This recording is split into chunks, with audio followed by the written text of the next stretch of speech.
Una de las más excéntricas armas de la guerra bajo el agua fue el submarino británico Wellman, de un solo tripulante. Su origen se apoya en una idea desarrollada por una filial del Special Operation Executive, o SOE. El Wellman no llevaba periscopio. No es extraño que fuera utilizado operativamente una sola vez en el fracasado ataque a Bergen, en Noruega.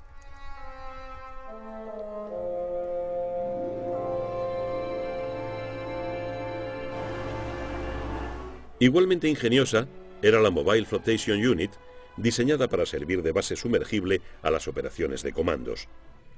La unidad estaba diseñada para ser remolcada hasta unas cuantas millas de su objetivo, haciendo el recorrido restante con su propia energía. Una vez en posición frente a la costa enemiga, se inundaba y se sumergía. Unos temporizadores a bordo aseguraban que la unidad volviera a la superficie para recibir a su tripulación cuando volviera.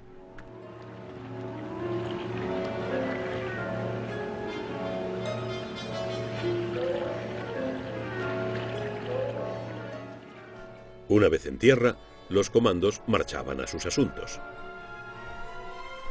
Luego regresaban a la unidad de flotación que había vuelto a la superficie.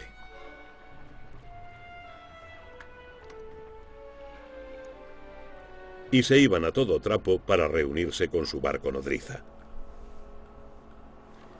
Otra arma improbable para los comandos era la canoa sumergible.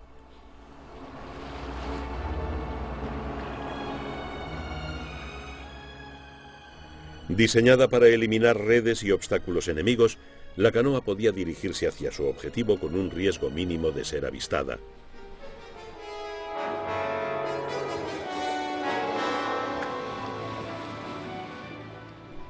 Luego se sumergía para el último tramo de su misión.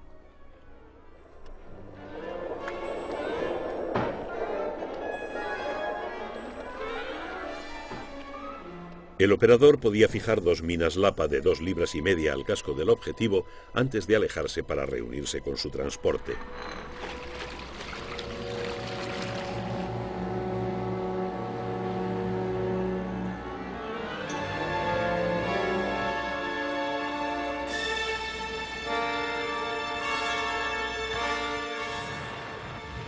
Misión cumplida. Por ingeniosa que fuera, la canoa sumergible no representaba ningún peligro para el Tirpitz, que seguía amenazando a los convoyes árticos. Pero en enero del 43, la Royal Navy recibió una nueva arma, el X-Craft, de 4 tripulantes, diseñado para enfrentarse al acorazado alemán. El X-Craft medía 15 metros de proa a popa. Su objetivo principal era el ataque a barcos enemigos en puertos protegidos, fijando a su casco cargas de 2 toneladas de potente explosivo con espoleta de retardo. Los 6 primeros X-Crafts se pusieron a punto mientras el almirantazgo esperaba que volvieran las largas noches septentrionales que los ocultaran a las defensas costeras alemanas. En la primera fase de su misión, los X-Crafts serían remolcados por submarinos convencionales que viajarían en superficie, mientras que los submarinos de bolsillo permanecían sumergidos a 15 metros de profundidad. El 11 de septiembre de 1943, los 6 barcos nodriza y los X-Crafts zarparon de Loch Kairmon. Al norte de las islas Shetland se abrieron en abanico con sus barcos nodriza a 2 días de la costa noruega. Pero con el fuerte mar el cable de arrastre del X-9 se rompió y no volvió a verse. El X-8 acabaría hundiéndose, lo mismo que el X-10. Solo quedaban el X-5, 6 y 7 para atacar al Tirpitz. El día 20, las tripulaciones operativas se introdujeron en los X-Crafts y se abrieron camino a través de los campos de minas de la costa.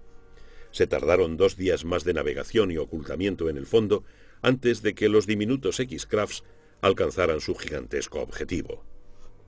Justo antes del ataque, las embarcaciones recibieron una previsión meteorológica. El cielo estaría cubierto y soplaría un fuerte viento que borraría la estela de sus periscopios. En las primeras horas de la mañana del día 22, tras haberse ocultado en el fondo del fiordo durante las horas de luz del 21, los X-Crafts se sumergieron y pusieron rumbo al Tirpitz. El acorazado estaba protegido por redes antisubmarino que hoy yacen medio oxidadas en grandes montones en las orillas del fiordo. El comandante del X-6, el teniente Donald Cameron, se deslizó por un hueco en las redes abierto para dejar paso a un barco portuario. El X-6 chocó contra una roca cerca de la orilla, emergió y volvió a hundirse para colocarse al costado del Tirpitz mientras recibía fuego del enemigo. Cameron se sumergió, fijó sus cargas y luego emergió para ser hecho prisionero junto con su tripulación. El Tirpitz ya tenía adheridas las cargas.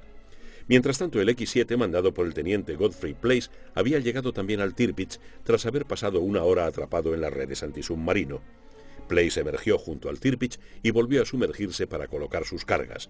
Al escapar, el X-7 volvió a quedar atrapado en las redes, pero pudo liberarse antes de que estallaran las cargas. El X-7 fue alcanzado por los disparos de las armas antiaéreas y se hundió, llevándose con él a 2 miembros de la tripulación. El Tirpitz quedó fuera de combate durante 6 meses. Sigue sin saberse qué le ocurrió al tercer X-Craft. El fumador de pipa, teniente Donald Cameron del X-6, y Godfrey Place, uno de los 2 supervivientes del X-7, se ganaron la Cruz Victoria por su participación en la acción. A cambio de 9 hombres muertos y 6 capturados, el Tirpitz había sido humillado y la moral de su tripulación y la de toda la armada alemana había sufrido un duro golpe. Los X-Crafts también actuaron en el Extremo Oriente, donde el marinero de primera, Magennis, y el teniente Ian Fraser se ganaron la Cruz Victoria por su participación en el hundimiento del crucero japonés Takao en el puerto de Singapur en julio del 45. De hecho, los japoneses habían retirado del servicio al Takao antes del ataque. Se asentó en el fondo de aguas someras y al final de la guerra fue inspeccionado por el teniente Fraser. En el teatro europeo, los X-Crafts participaron en arriesgadas operaciones para la preparación del día D.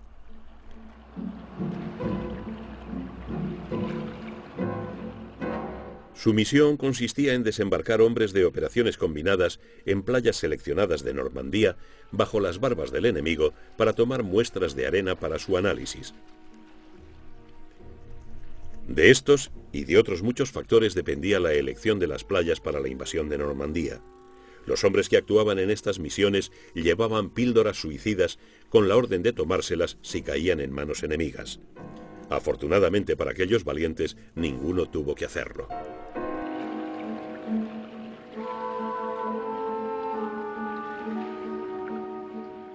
A medida que se aproximaba el día D, se encomendó una nueva misión a los X-Crafts. El 4 de junio, 2 de ellos tomaron posiciones frente a la costa de Normandía. Su misión consistía en servir como faros móviles para la enorme flota aliada de invasión cuando se acercara a las playas Juno y Sword.